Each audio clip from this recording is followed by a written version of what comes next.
In the world of Teyvat, there is a cycle that talks about the prosperity of mankind. This cycle would bring bountiful pleasures to humanity and ensure their survival, a gift from the gods of Celestia themselves. But these gifts will not last forever.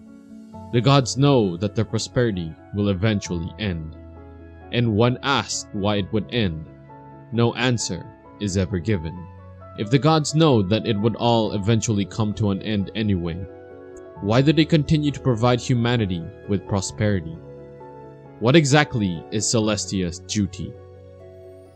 My theory is their duty is to maintain the cycle of prosperity, or rather, prolong it. Teyvat belongs to them as they created it themselves. They gave it elemental power, they gave it life, and they gave the dwellers among it prosperity. Before their descent, Teyvat was a cold, dead wasteland. Time and time, humanity would rise and try to overthrow the gods in a bid to preserve their prosperity, ultimately causing their downfall.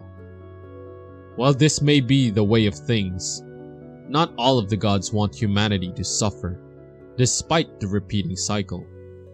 They always care for humanity as seen with the archons. We know that Rex Lapis and the original 7 archons all agreed and wanted to lead humanity to a prosperous future. According to Dainsleaf, humanity is goaded onto divinity by the promise of the visions, where if they be worthy, they will ascend to Celestia and become a god. And while they are a god, they can usurp other active archons for their power.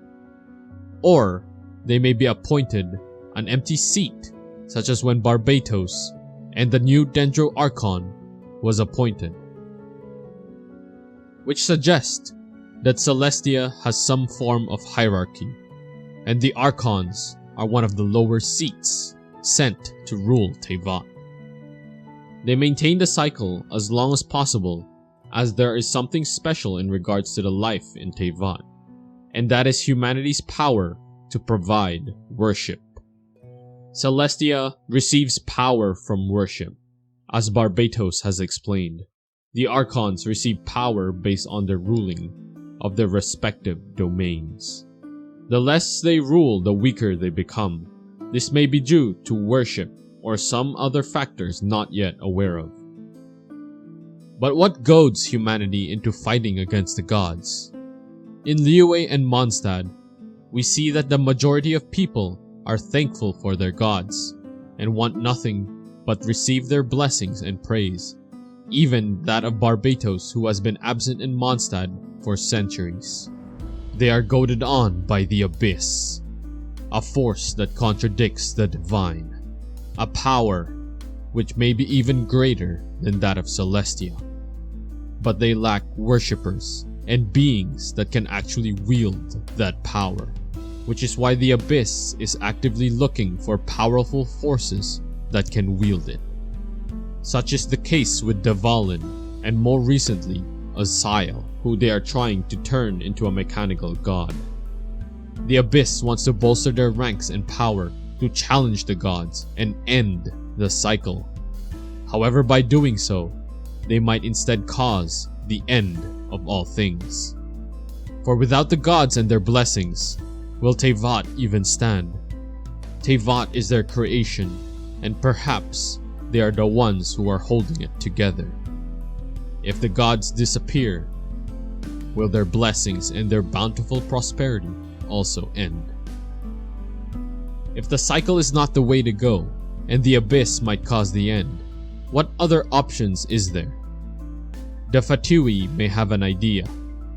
The Tsaritsa is looking to claim all 7 of the Archon's Gnosis, possibly in order to boost her own power so that she may change destiny itself.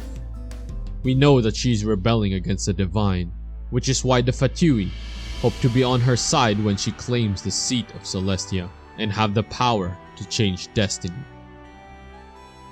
Celestia wants to maintain the cycle so that humanity may forever live and prosper, while the Abyss wants to end the cycle, to bring about the end of all things.